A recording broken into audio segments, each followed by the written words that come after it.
Assalamualaikum warahmatullahi wabarakatuh. Kami dari kelompok 3 akan membahas tentang materi pertemuan 10 yaitu pengelolaan kelas. Untuk kelompok 6 kami terdiri dari 4 orang. Yang pertama, saya Nuralisa Putri. Saya Ellen Mati. Saya Irfan Nurdin Saputra. Saya Yosef Lania. Setelah ini kami akan membahas tentang pengelolaan kelas. Adapun ruang lingkup yang akan dibahas dalam pengelolaan kelas, yang pertama ada pengertian, kemudian komponen-komponen, prinsip-prinsip, dan strategi dalam pengelolaan kelas. Baik, untuk pengertian pengelolaan kelas, yaitu pengelolaan kelas adalah upaya yang dilakukan oleh guru untuk menciptakan dan mempertahankan kondisi belajar yang optimal, serta mengembangkan tingkah laku peserta didik yang diinginkan.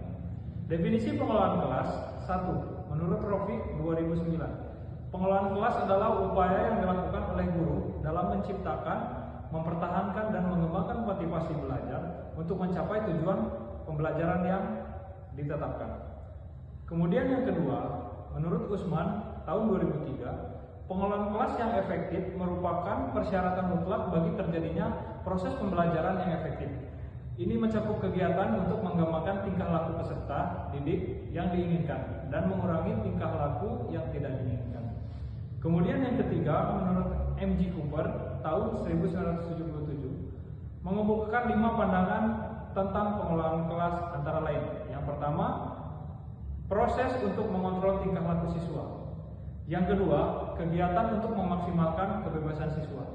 Yang ketiga, pengembangan tingkah laku siswa yang diinginkan dan pengurangan tingkah laku yang tidak diinginkan. Kemudian yang keempat, penciptaan iklim sosio-emosional yang positif. Kemudian yang kelima, pengembangan dan pemeliharaan organisasi kelas yang efektif. Pentingnya pengelolaan kelas. Pengelolaan kelas yang baik sangat penting untuk menciptakan suasana pembelajaran yang kondusif.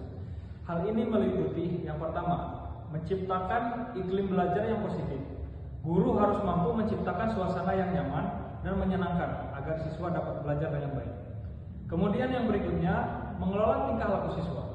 Mengembangkan perilaku positif dan mengurangi perilaku negatif di dalam kelas. Kemudian yang ketiga, mendukung proses pembelajaran. Dengan pengelolaan kelas yang baik, proses belajar mengajar dapat berlangsung secara efektif dan efisien, sehingga tujuan pembelajaran dapat tercapai.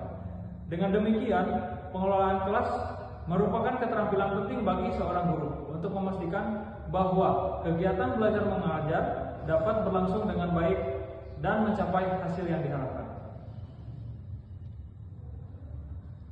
Demikian untuk pengertian pengelolaan kelas. Selanjutnya saya akan menjelaskan yaitu komponen-komponen pengelolaan kelas. Ada 4 jenis komponen yang terdapat di dalam pengelolaan atau pengaturan kelas, yaitu salah satunya adalah kondisi fisik, organisasional, sosio-emosional, dan masalah dalam pengelolaan atau pengaturan kelas. Penjelasan dari masing-masing jenis komponen tersebut yaitu sebagai berikut. Yang pertama yaitu kondisi fisik. Dari tempat berlangsungnya kegiatan pembelajaran memiliki pengaruh yang besar terhadap hasil dari proses belajar. Memiliki pengaruh yang besar terhadap hasil dari proses belajar mengajar. Kondisi fisik yang dimaksud dalam komponen ini yaitu pengaturan, yaitu salah satunya adalah tempat duduk. Kelancaran dari kegiatan belajar mengajar bisa dipengaruhi oleh pengaturan tempat duduk di kelas. Pengaturan tempat duduk yang tepat maka bisa membuat kegiatan belajar mengajar berjalan lebih efektif. Hal yang penting dalam pengaturan tempat duduk yaitu memungkinkan adanya tatap muka antara guru dan peserta didik. Karena dengan ini guru bisa sekaligus mengontrol tingkah laku siswa selama proses pembelajaran berlangsung. Oke, untuk selanjutnya yaitu ruang tempat berlangsungnya kegiatan pembelajaran. Ruang yang menjadi tempat berlangsungnya kegiatan pembelajaran harus memungkinkan para siswa untuk bergerak lebih leluasa. Selanjutnya, penyimpanan dan pengaturan barang-barang, di mana barang hendak diletakkan di tempat, khususnya di mana siswa-siswa bisa menjangkaunya lebih mudah, terutama jika barang atau peralatan tersebut digunakan untuk kepentingan proses kegiatan pembelajaran. Selanjutnya, pengaturan cahaya dan ventilasi. Di dalam kelas harus bisa menjamin kesehatan peserta didik, yaitu mengikuti kegiatan pembelajaran. Pastikan melihat kondisi jendela ya yang terdapat di dalam kelas, yaitu cukup besar sehingga memungkinkan masuknya sinar matahari ke dalam kelas tersebut. Yang kedua, kondisi sosio-emosional, yaitu ada kondisi sosial emosional. Komponen ini sangat penting karena bisa menjadikan siswa pintar dalam menggunakan emosinya. Lebih lanjut lagi bahwa emosi manusia terletak di dalam emosinya. Lebih lanjut lagi, di jiwa emosi manusia terletak di dalam wilayah hati, naluri yang berada di tempat tersembunyi dan sesuai emosi. Jika komponen ini dihormati dan diakui, maka bisa menciptakan suatu kondisi yang baik untuk dirinya sendiri dan juga orang-orang di sekitarnya.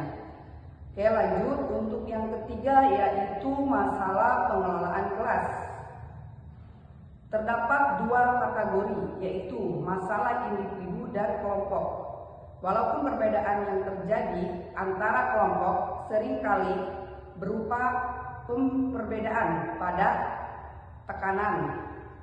Pengelolaan atau pengaturan kelas ini bisa berjalan lebih efektif apabila guru bisa melakukan proses identifikasi hakikat permasalahan dengan tepat, sehingga bisa menentukan strategi penanggulangan yang tepat.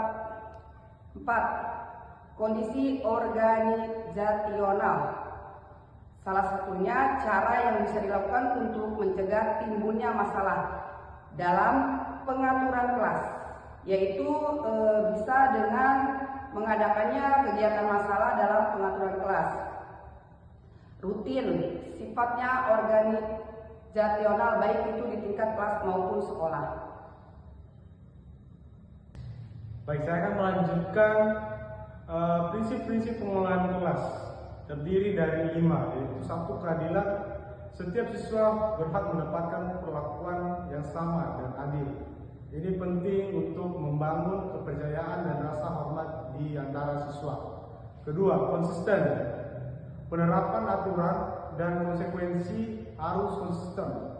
Ketidakpastian dalam penerapan aturan dapat menyebabkan kebingungan dan perilaku yang tidak diinginkan. 3. Fleksibilitas. Guru harus mampu menyesuaikan strategi pembelajaran sesuai dengan kebutuhan siswa dan kondisi kelas. Fleksibilitas ini membantu dan mengatasi masalah yang muncul selama proses pembelajaran. 4. Keterbukaan. Guru harus terbuka terhadap masukan dan saran dari siswa. Ini menciptakan komunikasi yang baik dan meningkatkan keterlibatan siswa dalam proses pembelajaran. 5. Keteladanan. Guru harus menjadi model peran bagi siswa dalam hal perilaku dan sikap. Keteladanan ini penting untuk membentuk karakter. Baik, selanjutnya akan dilanjutkan oleh Nuralisa Putri. Baiklah, saya akan melanjutkan strategi pengelolaan kelas. 1. Menciptakan iklim belajar yang positif, membangun suasana yang aman dan nyaman bagi siswa untuk belajar. Ini termasuk memberikan penguatan positif dan menghargai prestasi siswa. 2. Mengatur ruang kelas, menganalisis ruang kelas agar mendukung interaksi dan kolaborasi antar siswa. Penentuan fisik ruang kelas dapat mempengaruhi dinamika belajar. 3. Menggunakan metode pembelajaran variatif, menggunakan berbagai metode dan alat bantu untuk menjaga minat siswa dan mencegah kebosanan.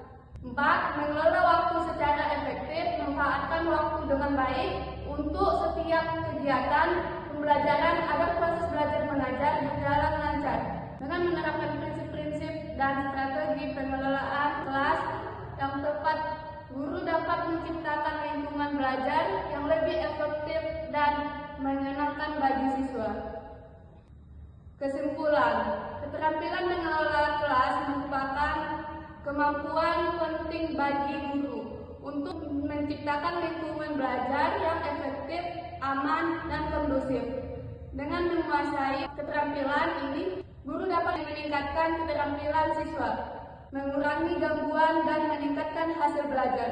Saran, guru perlu terus meningkatkan profesional melalui penelitian sekolah, harus mendukung fasilitas dan siswa didorong menjaga motivasi serta kekompakan agar proses belajar mengajar demikian optimal.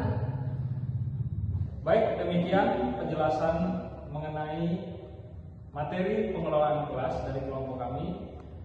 Lebih dan kurangnya kami mohon maaf dan terima kasih. Wassalamualaikum warahmatullahi wabarakatuh.